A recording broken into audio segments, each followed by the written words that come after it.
Hi, hello there. Welcome to, I think this is the 14th, isn't it, in our series of Bottled Up Wisdom? Something like that. Yeah, there is, some of them are in very comprehensive couplets, so do try and listen to the subject. We often say there's going to be a following one, like we're going to do a following one to this one about using anger positively. So it's quite important that you do that, otherwise we might leave you mid-issue and you feeling more traumatized than help. So this is what today's is. When frustration boils over and you lose your temper with the problem drinker, it's really understandable and it may even help you feel better for a while. However, as a continuing practice, it's likely to undermine rather than encourage the recovery process. Yeah. I think the thing about anger is it just feels very empowering. Yes, it is true. Yeah. It's like two sides of the coin, sort of depression, self-pity versus anger, Give me anger any time because it just feels, I feel energized by it. I feel empowered by it. I feel strength going through me and I often make a mess. Yes. Yes. And maybe we should say... Because it really doesn't help, It helps me, Yes. In that moment. Yes. What it doesn't help is the situation in any way whatsoever. Yes. Yeah. And I know that as a drinker, when my wife used to get angry, do you know she used to get angry at me? No, that surprises me, but thank you for telling me. It surprised me as well. I was shocked, Yeah. Yeah. No, she used to get really angry at me and I would think, well, I'm not sticking around for this. No, I'm not hanging around for this.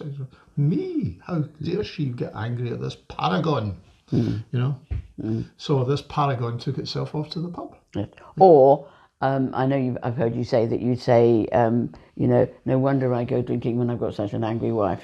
Yeah. I think that's the other thing that used to come out your mouth, isn't it? This was not me, this is his first marriage. Who is this fishwife that's raving at me, How dare she, this, with a wife like mine, anybody would drink. Yes, actually, yes, it was your first marriage, wasn't it? Yeah. This was my first marriage, yes. Yeah.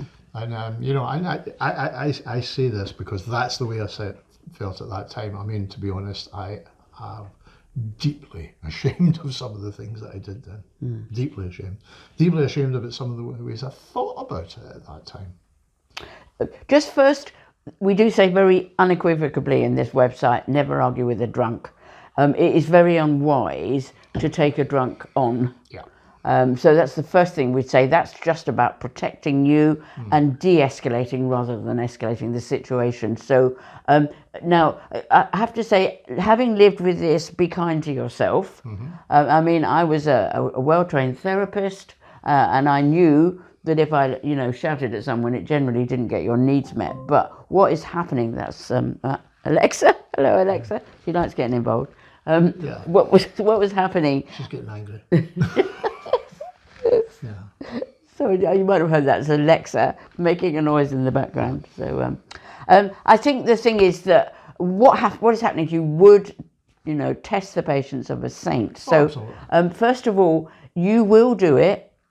It will feel better afterwards. You will probably stalk off into another room and say that showed him. Yes, I've had my say. Yeah. Right? Say it by a piece. Yeah. For a start, what seems to happen, particularly if they're drinking, they often don't remember. If they're kind of recovering and got a hangover, then they just shut their mind and go within themselves. So why doesn't it? We've just said it doesn't help the recovery process, okay? No, it doesn't help the recovery process.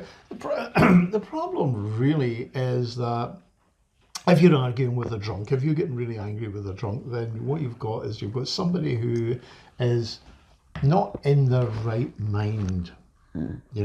Alcohol is a psychoactive drug. It affects your brain. It affects particularly these bits here, the frontal lobes. And the frontal lobes is where your logic takes place.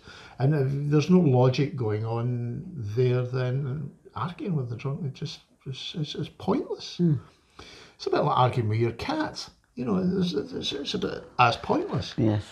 So it may get some of the frustration out, but unfortunately it brings a different frustration, which is after me unloading like that, nothing has happened, nothing is, and nothing has changed. Which makes But the anger other thing, worse. of course, is that if you get angry on a regular basis, it becomes like wallpaper. You know, getting angry once, oh, that's an event. Getting angry all the time, that's just, there she goes again. There he goes again. That's the way it kind of pans out.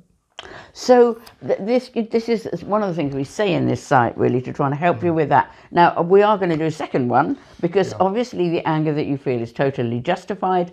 The explosion that builds up, and I think with me, I lived with a binge drinker, so I often got in between hope and reassurance from my drinker that it was going to stop. So that disappointment of here we go again, and the sheer frustration that what you hoped had finished actually was just a cycle, and sometimes my cycle would go on for months that he'd be sober, so I build up quite a bit of hope, and then we go through a cycle of it happening more. So so the anger is justified, the anger is understandable. Absolutely. You will, to start off with, tip it out on your drinker at some stage, but we are trying to help you to hold that anger and actually use it in a positive way to that energy to produce change. So we're going to stop now, because we're trying to keep these really short. Is there anything else you want to say? Yeah, there's one more thing I would like to say about the anger. You were saying, well, why doesn't it have any effect? And one of the reasons it doesn't have any effect, because it does have an effect. Now, that sounds completely contradictory. Here's me. I am a drinker. I am feeling low self-esteem. I'm feeling fairly ashamed and guilty. And you kind of get really angry at me. Then what it does is it sparks all that shame and guilt again. And if I can't cope with it, and I'm drinking to sort of appease that shame and guilt, and you're stoking my shame and guilt, then I'm going to drink again. And that's part of the problem. And in fact, it's the fundamental reason for trying to get beyond it, is actually you are exacerbating the very thing that you want to stop. Yeah, it's throwing fuel on the fire. That's all it is. Yeah. So please hear great sympathy from us. We understand this is a huge issue. We do say on the site, in the forum, if you have to vent, then vent, but just say, I'm just having a vent here. If you just say how you feel. If that comes on, then pile in and just hear each other and just say, we care for you, we know how you feel. So use the forum to express that anger to people that it's useful to give your anger to, because they'll say, oh, with you, brother, sister, we're with you in this, we deeply understand. That's expressing your anger in an arena where you'll get some good feedback. Or you're obviously a trusted friend, or, and my mother used to be the person. Yeah, it's always good to get the anger out in some way. I used to talk about going into the woods and howling at the moon, and that's just, as I said, you go, get it out, lance the boil. Confrontation does work, but confrontation has to be done in a particular way. So, John, if you are really angry at somebody and all they hear is a tone, they don't actually hear what you're saying. They hear the anger, they do not hear the words. Absolutely. Okay, so then come join us for the second one. We'll talk to you again in a minute. Bye-bye. Okay, bye.